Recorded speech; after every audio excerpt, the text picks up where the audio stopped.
suci Ramadan. Di dalam bulan suci Ramadan diturunnya Al-Quran. Maka mereka yang membaca Al-Quran di bulan suci Ramadan itu di top up pahalanya oleh Allah Subhanahu wa taala. Dan itu tidak ada di luar bulan suci Ramadan. Di dalam bulan suci Ramadan ada malam Lailatul Qadar yang kebaikannya lebih baik dibandingkan 1000 bulan, dan itu tidak ada di luar bulan suci Ramadan. Jadi jangan sampai jamaah yang dimuliakan oleh Allah, saya sering mengingatkan kita semua, kita bekerja di 11 bulan. Bulan suci Ramadan lebih gila lagi kita kerja. Pertanyaannya, apa yang kita cari dari dunia ini? Maka jemaah yang dimuliakan Allah, kita ubah pola pikir kita. Kalau kita bekerja selama 11 bulan, maka di bulan suci Ramadan, ini bulannya Allah. Bulannya di mana kita sedang mempertaruhkan diri kita untuk mendapatkan syurga dari Allah Subhanahu wa taala. Tadi imam kita membaca doa, ya Allah berikan rezeki kami dengan husnul khotimah. Nah, jemaah yang dimuliakan oleh Allah, apa yang harus kita lakukan? Yang pertama, pastikan pendapatan kita adalah pendapatan yang halal, Pak. Bulan suci Ramadan itu bulan suci milik Allah Subhanahu wa taala. Kok kemudian kita berpuasa di bulan suci Ramadan, pendapatan kita haram? Tidak diterima amal ibadah kita. Innallaha thayyibun la yaqbalu illa thayyiba. Allah itu suci, Allah itu baik, tidak akan menerima amal ibadah, tidak akan menerima sebuah amal yang soleh kalau kemudian tidak berasal dari sesuatu yang suci. Saya kasih ilustrasi yang sederhana. Jemaah yang dimuliakan oleh Allah, sekarang kita berpuasa di bulan suci Ramadan.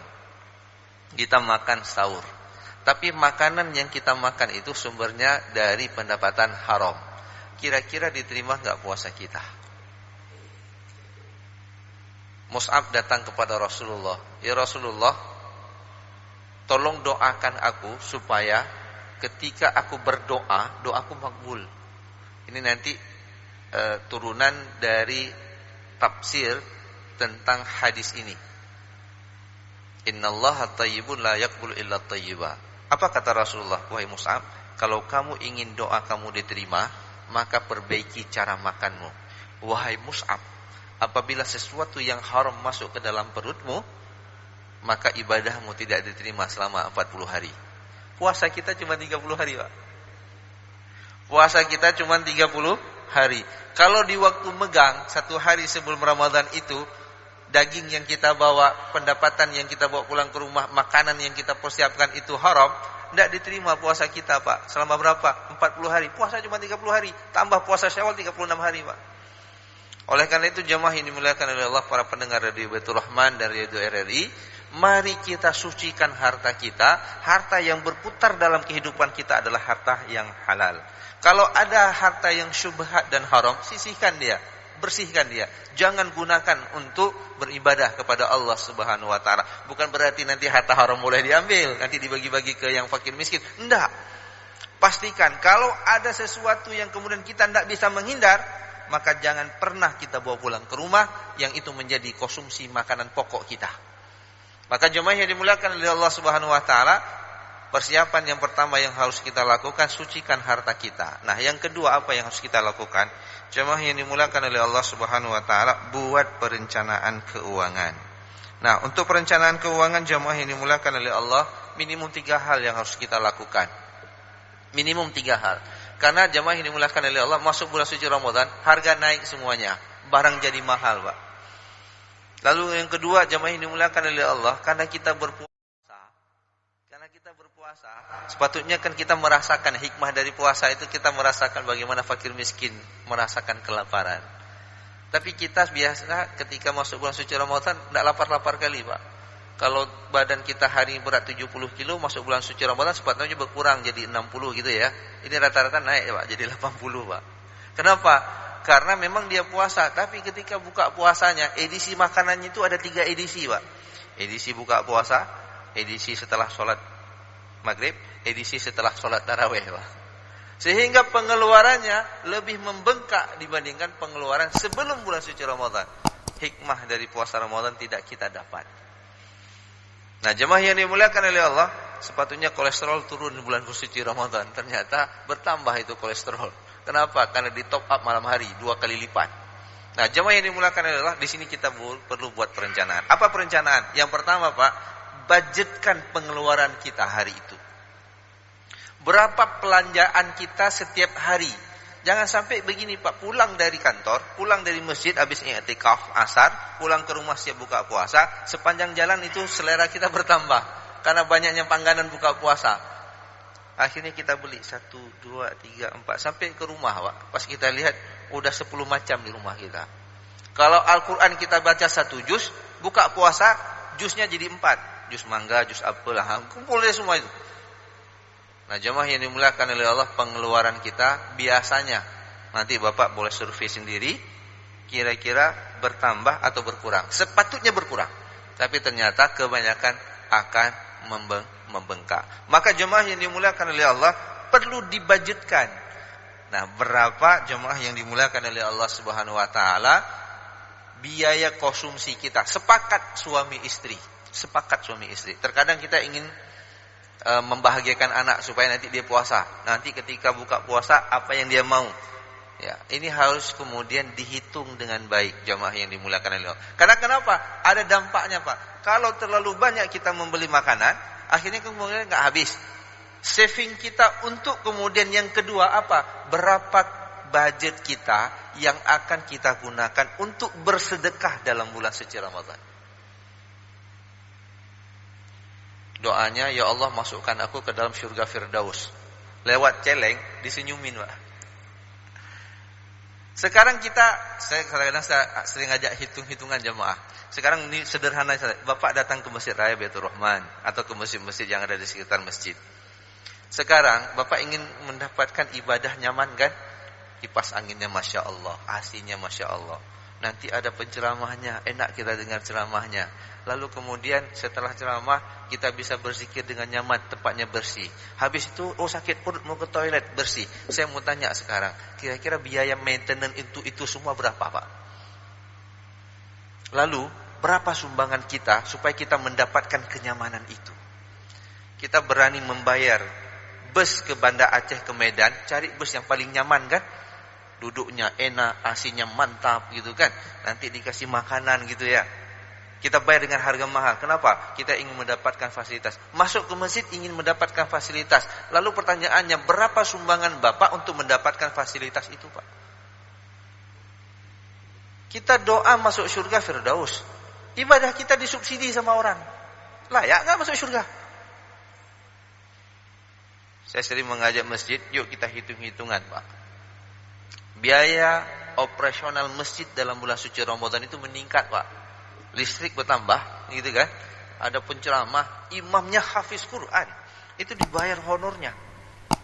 Karena mereka juga susah datang karena jauh. Akhirnya mereka datang, dibayar honornya. Berapa pengeluaran satu bulan suci Ramadan? 200 juta. Hitung jamaah dalam masjid, berapa orang? 500 orang. Putaran satu hari. Nah sekarang kita bagi, Pak, 200 juta itu kalau dibagi dengan jamaah, ya, selama 1 bulan dikali dengan setiap pertemuan, kira-kira setiap sholat berapa sumbangan kita yang harus kita berikan untuk mendapatkan fasilitas itu. Ini kita datang lewat celengan senyuman. Doanya, ya Allah masukkan saya ke dalam surga. Ibadah kita disubsidi sama orang. Layak gak masuk surga? Enggak layak, Pak. Pas nanti datang ke toilet, kotor masjidnya. Kotor kali toiletnya. Untuk membersihkan toilet ada orang yang digaji untuk dibayar. Kita ingin dapatkan fasilitas baik, tapi kita tidak mau menyumbang. Kita ingin masuk surga, tapi kita tidak punya investasi untuk masuk surga. Ibadah kita pun disubsidi sama orang. Doanya masuk surga Firdaus. Layak, Pak? Tak layak. Oleh karena itu jemaah yang dimuliakan oleh Allah, jadilah kita orang yang tidak disubsidi oleh masjid, tapi kita mensubsidi amal ibadah kita sendiri, udah bagus gitu. Saya datang ke masjid mau baca Quran, AC-nya nggak dimatiin sama pengurus masjid. Kadang-kadang kan ada, Pak, sedang baca Quran, set dimatikan semuanya habis sholat. Pas kita lihat lampu dimatiin, kelit kali masjid ini. Gitulah kita bilang. Pengurus gimana nih? Padahal pengurus sedang mikir, Pak. Kalau AC itu hidup terus sampai jam 7 pagi, Pak. Pertanyaannya siapa yang bayar uang listrik? Jamaah hanya pandai protes, Pak. Tapi tidak berpikir bagaimana mensubsidi. Jadi kita disubsidi ibadahnya sama masjid, tapi kita tidak pernah memberikan uang untuk masjid. Lalu minta doa masuk surga. Tidak layak jemaah yang dimuliakan oleh Allah. Maka minimum Pak, kita mensubsidi diri kita sendiri sehingga kita layak untuk beribadah. Maka berapa budgetingnya Pak? Berapa infak yang ingin kita berikan ke dalam masjid selama bulan suci Ramadan? Jemaah yang dimuliakan oleh Allah, ada orang kemudian membayar zakat di bulan suci Ramadan. Zakat itu khusus untuk zakat mal, jemaah yang dimuliakan oleh Allah. Minggu kemarin kita sudah bahas. Ini sedikit lagi jemaah yang dimuliakan oleh Allah, saya minta waktu karena Rabu ini bisa saya hadir, Rabu depan saya insya Allah tidak bisa hadir. Ketemu kita nanti Rabu 1 hari pertama puasa. Nah jemaah yang dimuliakan oleh Allah, mereka yang punya zakat mal, itu kewajiban mengeluarkan zakat mal. Ada orang yang menunda sampai bulan suci Ramadan. Boleh saya katakan ini orangnya dolim Pak. Kenapa? Zakat mal itu hukumnya menjadi wajib ketika 2 hal terpenuhi. Yang pertama nisabnya sampai, haulnya sampai. Misalnya Bapak punya emas nih Pak, ya, Bapak simpan ini bulan Maret ya. Pas nisabnya itu sampai kemarin Pak, Maret tahun 2020. Lebih 85 gram emas. Kita bilanglah kita hitung-hitungan lebih enak, 100 gram. Maka zakatnya 2,5% Pak. Nah, sampai bulan Maret ini, sampai haul 1 tahun. Maka sekarang keluarkan, jangan tunda bulan suci Ramadan Pak. Oh nanti pahalanya bulan suci Ramadan bertambah berlipat. Enggak Pak, yang berlipat di bulan suci Ramadan itu sedekah. Zakat itu enggak berlipat Pak, karena kewajibannya jatuh sekarang. Maka keluarkan sekarang, bahagiakan fakir miskin ketika menyambut Ramadan. Jangan hanya kita berpikir membahagiakan mereka menyambut hari raya. Dia gunakan harta zakat yang kita berikan itu, jemaah yang dimuliakan oleh Allah, untuk kebutuhannya menghadapi Ramadan. Jadi ketika dia puasa di hari pertama, anak-anaknya bahagia.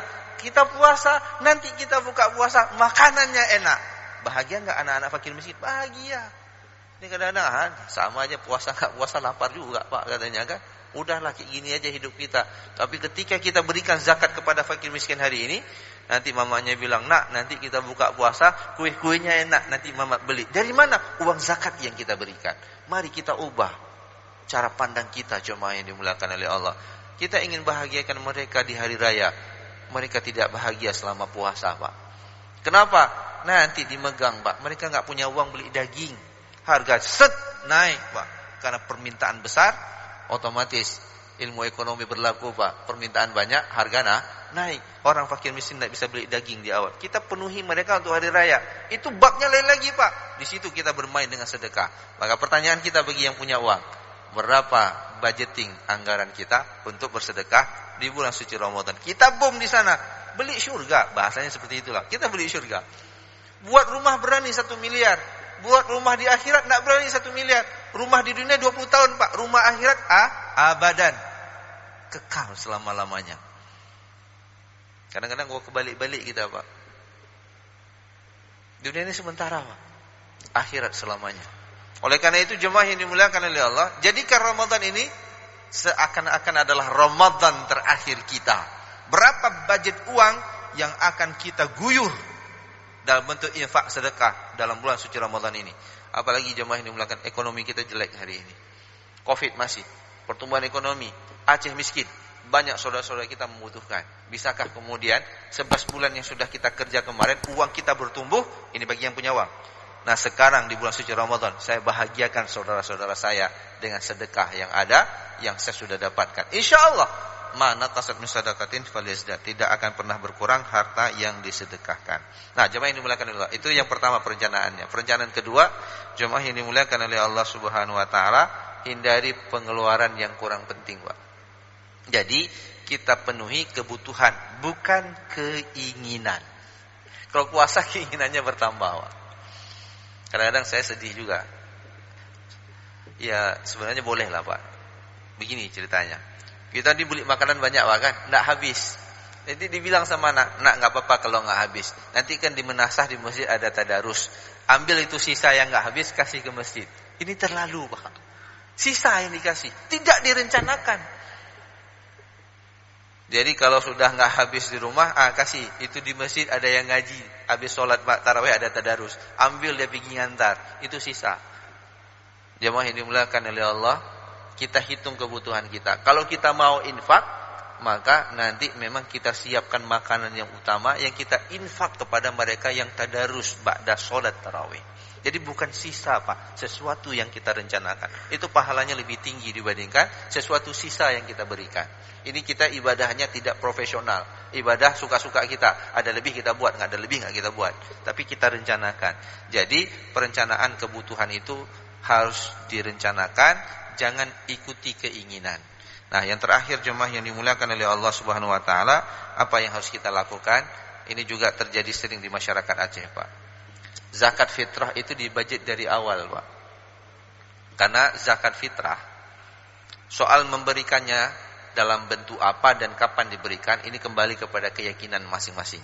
Boleh dikeluarkan dalam bentuk beras, boleh kemudian dikeluarkan dalam bentuk uang. Nah, cuman ikuti bagaimana kebijakan ataupun fatwa para ulama di tempat kita masing-masing. Tapi yang ingin saya katakan, ada di masyarakat Aceh, Pak.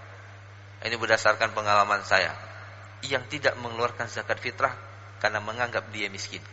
Zakat fitrah itu zakat jiwa, Pak. Hatta anak yang lahir di malam hari raya sebelum Idul Fitri, maka dia juga diwajibkan kena zakat fitrah, zakat jiwa. Maka kalau kita punya anak 5, zakat fitrah kita harus kita siapkan dari awal. Jangan ada alasan kemudian kita tidak layak.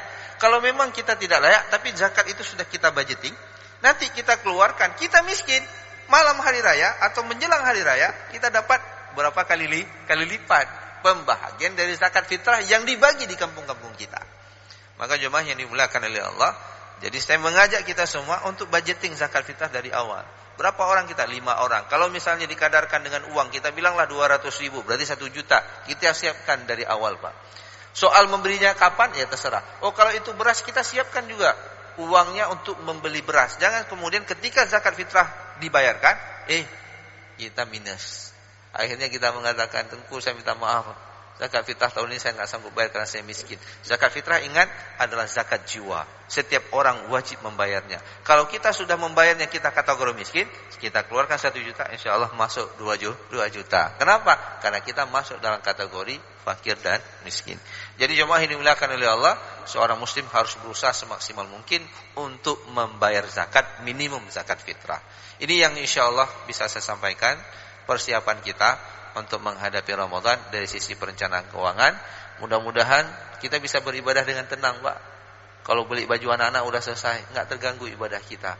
Kita bisa beriktikaf sampai jam 8 pagi di masjid ini, nggak terganggu dengan pekerjaan. Kenapa? Pekerjaan kita. Maka Rasulullah mengatakan kepada para sahabat, kurangi beban kerja pekerja Anda supaya dia bisa maksimum ibadah.